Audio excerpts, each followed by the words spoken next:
Jeez, life of a hustler.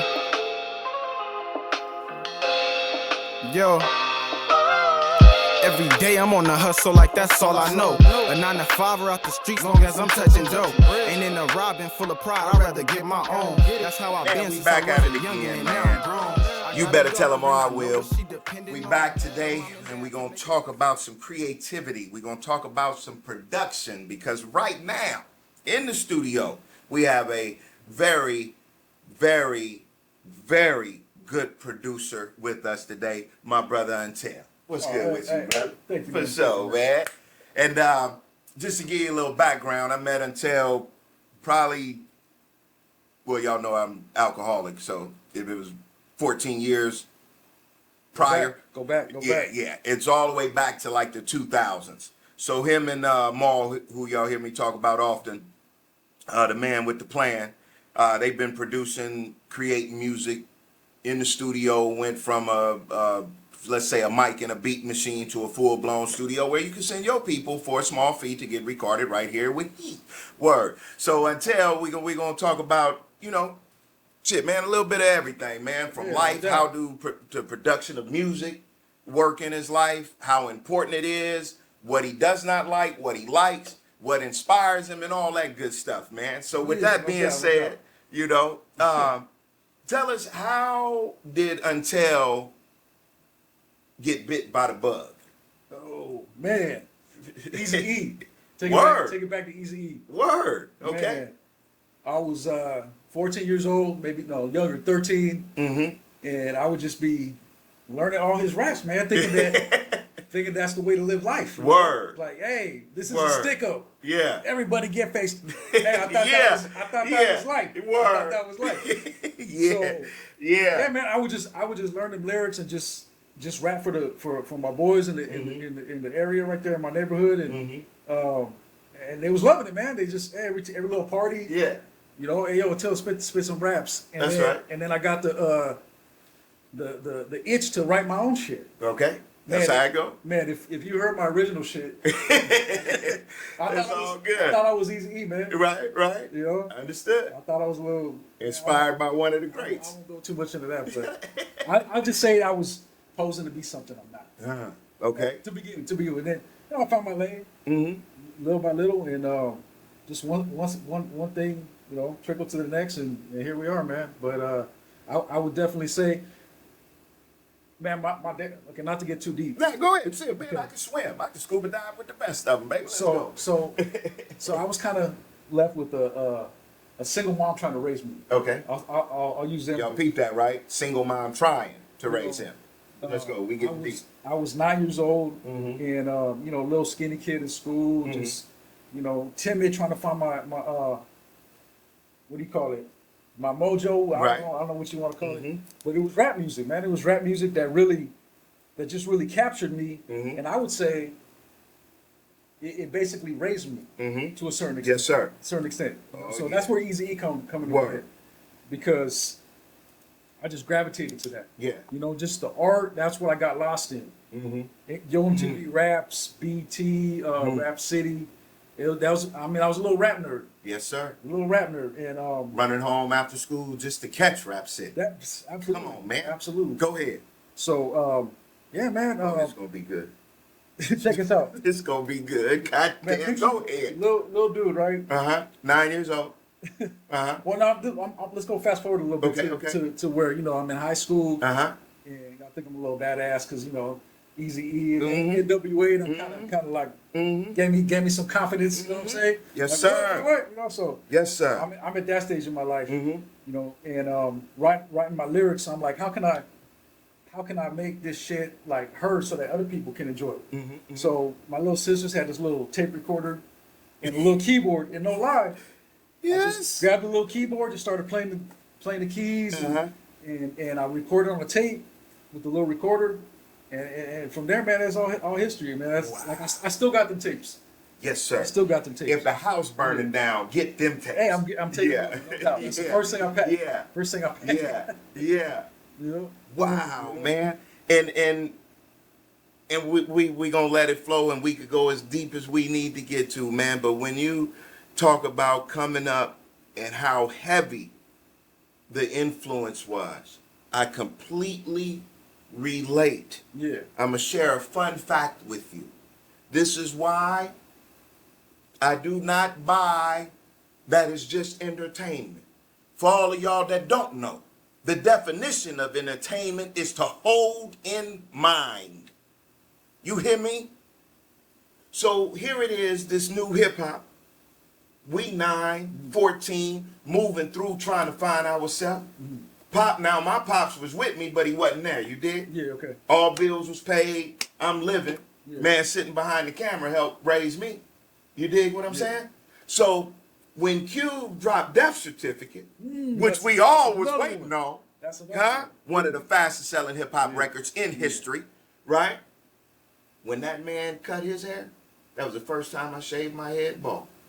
Because he did. You talking about a motherfucker that had 34 pictures of Ice Cube on his back door, on the back of his door. You talked about Cube bad, goddammit, we gotta fight. Man, so I could relate, brother. I understand what hip hop has done for us, to us, and can do for us. With that being said, so you playing the keys to expand your reach, as they would say right now, but we didn't know that at that time. We just wanted people to hear it. Yeah. So when from playing those keys, is that when the production bug got you in addition? That's kind of how that started. Okay. And I would just you know, real simple shit.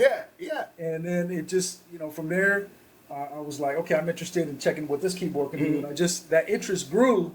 So it just led from one machine to the next machine. And then by the time I met Maul, I was working with the MC303, a Roland MC303, 303 for those that know the little drum machines. Go ahead. And by that time, I was having just a whole lot of fun, but it took a while to get there. You know, just constantly playing with different keyboards, and then I did take piano lessons when I was younger. Word. But I didn't stick with it. Right. I didn't stick with it, so I knew a little bit. You know, so even to this day, I'm not a key player. Okay. You know, so I would piece things together. Right. Okay. Like if I wanted to make like an intricate piano, whatever, I would play one little part. I record that, and I record the other little part to layer it, and then piece it together, and then layer it together, and it sounds like I played that. Played it, right? That's right. That's right. Said necessity breeds invention, baby. Yeah. So that's my production skill, and I done learn from the best, man. I done learn from the best. Like that's right. I picked apart all the best. You know, Dre, Quick, RZA, you know, and Premier, Eric Sermon, just to name a few, but there's a lot that inspired me for sure. But I kind of try to pick apart what made their beats so great, and not to try to copy them, but like, okay, what are they doing that's consistent, that's making their beats so good, to where, okay, let me see how I could use that in my way. But I always felt like I don't want my music to sound like nobody else. Even to this day, you can't say my stuff sounds like nobody else. That's right. It might not be everybody's cup of tea or favorite, but hey, that's until that's what you're gonna get. That's what you're gonna get. So if it takes off at some point, and people love and appreciate it, then cool. But if not, then hey, still pounding. I had fun doing what I do. Word. That's right. And for all of y'all out there that's confusing rap music with hip hop, what you just heard, that philosophy, that reasoning, that is hip hop. It is a must you be original. It was mandatory that you didn't sound like somebody else, whether producing or rhyming. Now, I'm going to just outright bite you. That's all you hear now. Yeah. Don't get me wrong. Okay. I listen. Because I'm about to get it wrong. I listen. I'm about to jump on the motherfucker. Go ahead. You better tell them, or I will. I listen to today's music because I feel like... Help me out, because I'm trying. Hip-hop, you got to be hip. You know what I'm saying? You better tell them, or I will. God damn it, go ahead. Okay, I'm a student of KRS One, so check us out. Check us out.